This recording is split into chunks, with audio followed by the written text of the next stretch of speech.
Hola, buenas tardes. Mi nombre es Enrique Cárdenas González y el día de hoy estaré presentando la evidencia número 3, análisis epidemiológico de una enfermedad. En este caso vamos a estar hablando de la enfermedad de tétanos.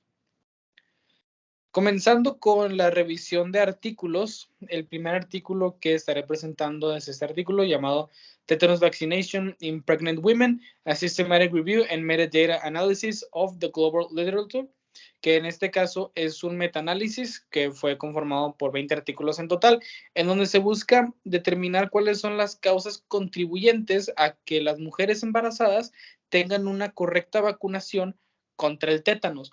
Esto buscando la prevención del tétanos neonatal, que puede ser una enfermedad mortal. Se encontró que algunos de estos factores para determinar si una mujer se iba a vacunar o no era que tengan mayor edad, que tengan un número aumentado o mayor frecuencia a consultas prenatales, que te reciban un seguimiento por un profesional de la salud, y el hecho de estar soltera se asocian más con que las mujeres se vacunen.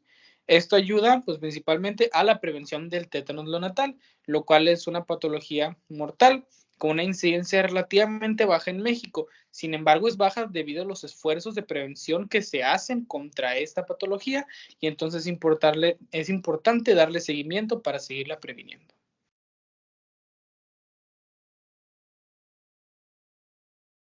El siguiente artículo a presentar es Generalized Tetanus Pediatric Case Report and Literature Review. En este caso es un reporte de caso acerca de un paciente de 16 años previamente sano, quien tuvo una herida en la mano al estar utilizando materiales de construcción de metal para jugar, y se presentó a la consulta con dolor de garganta, espasmos musculares, y se diagnosticó tétanos. El niño fue ingresado a la unidad de cuidados intensivos pediátricos, donde fue administrado globulina antitetánica humana y se le brindó un tratamiento sintomático. Además de esto, se hizo una revisión de literatura de 22 artículos, en la cual analiza la sintomatología que presentan los pacientes pediátricos, buscando lograr determinar con mayor certeza y de mayor velocidad el diagnóstico de tétanos generalizado. ¿Por qué? Esto debido a que el tétanos no es una patología que se puede diagnosticar por medio de estudios de laboratorio o estudios de gabinete. Es una patología que se diagnostica por descarte y por antecedentes del mismo paciente. Por ende, pues se hizo una revisión buscando generalizar un poco más los síntomas. El artículo busca generar también conciencia sobre el tétanos, en especial considerando que es una enfermedad cosmopolita, pero prevenible, principalmente haciendo énfasis en la vacunación adecuada de los pacientes. El siguiente artículo es Tetanus and Unpreventable Disease, que habla, es un estudio de 2 reportes de casos. El primero habla de un hombre de 39 años quien sufrió una herida por arma de fuego. Fue brindado tratamiento, sin embargo, 10 días después de presentar esta herida, el paciente comenzó con espasmos generalizados y trismus y se tuvo que intubar debido a espasmos laringeos. Debido a la presentación clínica y el antecedente, el paciente se diagnostica con un tétanos agudo. El segundo caso que se presentó es de una mujer de 83 años con antecedente de caída de su propia altura. 12 días después comienza con trismus, disfagia y rigidez, y la paciente desafortunadamente se complica debido a un foco pulmonar de pseudomonas y fallece. Aquí la importancia de este artículo es que busca generar conciencia acerca de la vacunación. Ambos de estos pacientes tenían antecedente de vacunación. Sin embargo, el antecedente de vacunación había sido 10 años previos al incidente actual. Por ende, la vacuna no tuvo efecto y los pacientes nuevamente pues cayeron en un caso de tétanos. No se les brindó profilaxis para tétanos a ninguno de los dos y pues cayeron en la enfermedad. El siguiente es tétanos como profilaxis. Este es un tomo sacado de un libro en donde se define la patología de tétanos, habla sobre su sintomatología y además pues menciona la profilaxis que se le debe dar a los pacientes después de estar expuestos al riesgo de contraer la infección. ¿Cuál es esta profilaxis que se debe dar? Se debe dar una dosis de 3,000 unidades a paciente de inmunoglobulina antitetánica humana a todo paciente aquel que se tema que tiene alguna probabilidad de contraer esa patología. cómo determinamos esa probabilidad, si el paciente tiene un esquema de vacunación incompleto o si su última vacunación fue 10 años previos al incidente. Entonces se da esta dosis con profilaxis y además se inicia un esquema nuevo de vacunación a estos pacientes. Y el último artículo habla de high-risk patients with infected puncture wounds and appropriated tetanus prophylaxis. Hablando principalmente de pacientes que tienen un poco más de riesgo a presentar heridas. Es un estudio de tipo retrospectivo donde se analizó a 114 pacientes que llegaban con heridas punzocortante en los pies y que presentaban diabetes.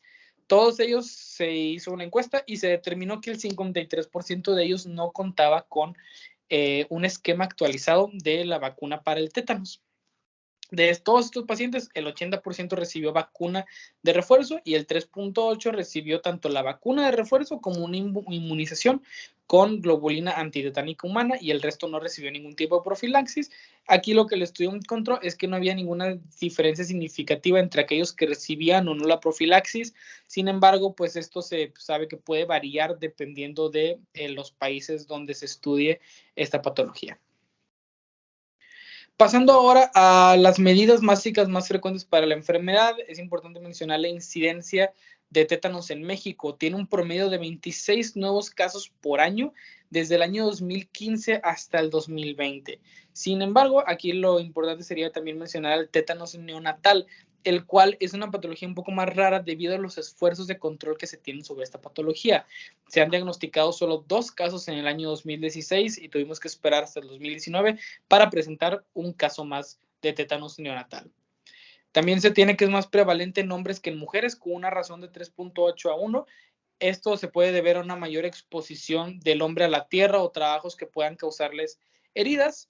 Y la tasa de letalidad del tétanos también es importante mencionarla, que va de un 30 a 50%, siendo una tasa muy alta debido a que es una patología que actúa de manera rápida y además es difícil de diagnosticar, por lo mismo que bien mencionado, que no hay pruebas clínicas para diagnosticar de manera inmediata el tétanos, de diagnóstico clínico y por descarte. La mayoría de los pacientes van a morir por complicaciones de la patología, no como tal por el virus en sí. Pueden presentar hipoxia por parálisis del diafragma o un espasmo laringio que no le permita al paciente respirar.